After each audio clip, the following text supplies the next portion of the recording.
Welcome to FantasyAlarm.com and the Week 10 edition of the NFL Trade Show. Let's just jump right into it and talk about the biggest story of the week, and that's Adrian Peterson of the Vikings. What is his fantasy value for the rest of the season?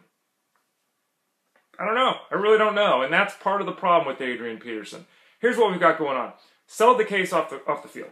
Okay, so that's all taken care of and everything. What does the NFL now do? They're bringing lawyers in, they're looking at things, they're bringing mediators in, they're discussing this.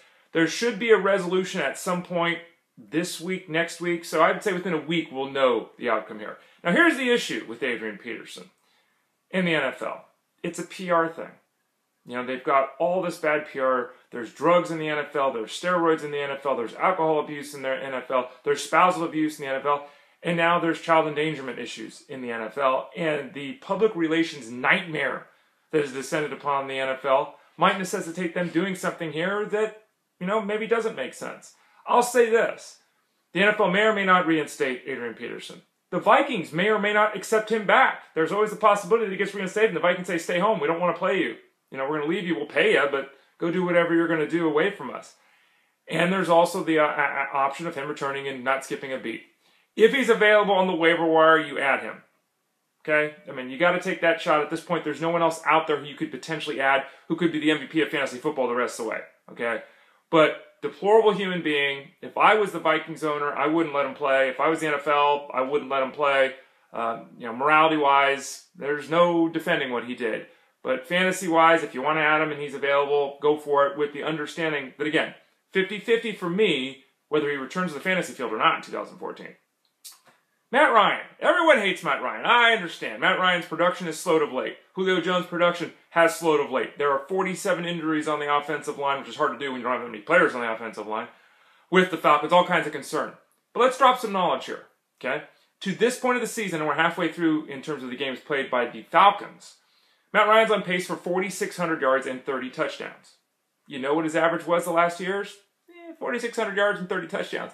Matt Ryan is the same quarterback, statistically speaking, that he's been the past 2 seasons. Why the concerns? The slowdown of late, the offensive line. I mentioned that. But take heed. The matchup in Week 9 is a spectacular one for Matt Ryan. Faces a Bucs team who historically he has destroyed. The last 6 times faced the club a 113 QB rating, which is Hall of Fame plus. And there's also the fact that this season the Bucs are the second worst team in football in terms of stopping the pass yardage-wise and stopping the pass touchdown-wise. So, great matchup for Ryan. Don't give up by Matt Ryan. Charles Sims, he's also in that matchup. He's the running back for the Buccaneers, returning to action for the club this week. Going to play his first NFL game this week. Is Doug Martin going to play or isn't he? We don't know for certain. Looks like he's trending toward not playing, but he could be involved in the mix. Bobby Rainey, not an elite talent, but when given the opportunity, such as last week, effective. 2 3-headed monster, probably a 3-headed monster long-term, maybe 2-headed right now. Where does that leave Sims? The Bucs really like Sims. He'll be active. He should see third down work. He'll catch some passes. Could be a nice PPR threat. But he's a rookie who hasn't played a single snap that counts. He's in a backfield where there's 2 other guys that could get work. He's in a backfield where there's a new quarterback. The team's made the change to Josh McCown as well. That's not very exciting. And then lastly, there's this. Everyone seems to be ignoring this fact. The Bucs are averaging 89.8 yards a game on the ground this season. It's the 4th worst mark in football. Don't have any success running the football. Sims better catch a lot of passes out of that backfield. People might be overpaying for his services. True story. Wednesday night, SiriusXM Fantasy Sports Radio, hosting my show, 7 o'clock Eastern every day. We got a caller who was honest, who was sincere, who had a well-thought-out reason for what I'm about to tell you. But the bottom line is he wanted to ask us sincerely whether he should play Martavis Bryant or Dez Bryant. Now you could say, oh, if Romo doesn't play and all this, and you can worry about Bryant. Doesn't matter to me. Dez Bryant still plays over Martavis Bennett without question, and this is the problem with Martavis Bryant. Everyone is out of control bonkers for him. You should be selling him immediately. What I note in the 3 games is that he has seen 10 targets in 3 games, that he hasn't got to 45 yards 2 of the 3 games. Hasn't got to 45 yards in 2 of the last 3 games. Marcus Wheaton's gotten to 55 the last 2. And there's also this. He played 57% of the snaps last week. Now, we talked to a beat writer for the Steelers yesterday as well on SiriusXM Fantasy Sports Radio, and he said the way that the snap count's playing out right now, it's the way it's going to play out. We are not going to see Martavis Bryant see the field 75, 85, 95% of the time like the top receivers in football. Sell now. The touchdown rate was slow when the historic pace of Ben Roethlisberger slows. Bryant's great dynasty option and a great option as a depth play this season, but he ain't no top 20 receiver, top 15, top 10 receiver, like some people seem to think. Donte Moncrief, let's talk about him real quick.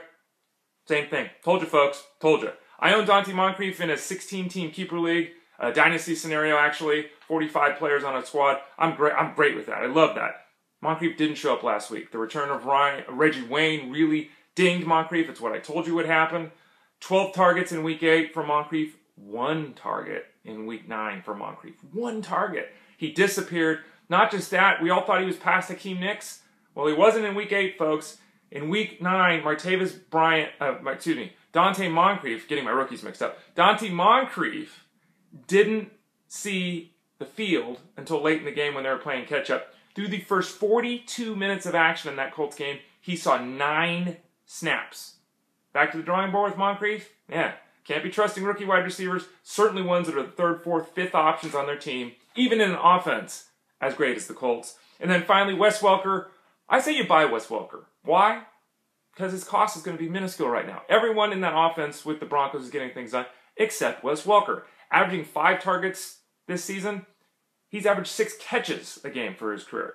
94 yards the last 4 games he's been out there. Injuries, all of that. You don't have to pay anything. If you have to pay Wes Welker prices, run. If you have to pay wide receiver 2 prices, run. If you have to pay wide receiver 3 prices, maybe you consider it. Wide receiver 4 or 5, someone will give you Wes Welker for a song if he's out there on the waiver wire. Suggest adding him. Working with the best quarterback in football right now, in the best offense in football. Wes Welker can still get things done if he can just stay healthy. Great time to buy low on probably the Hall of Fame bound vet. Yeah, I think it's safe to say that. I'm Ray Flowers. This has been the trade show for Week 10 for FantasyAlarm.com. Don't forget to visit FantasyAlarm.com for all your football needs, all your hoops needs, and of course all your baseball needs. I might have something to do with that. I'm Ray Flowers. Talk to y'all again soon.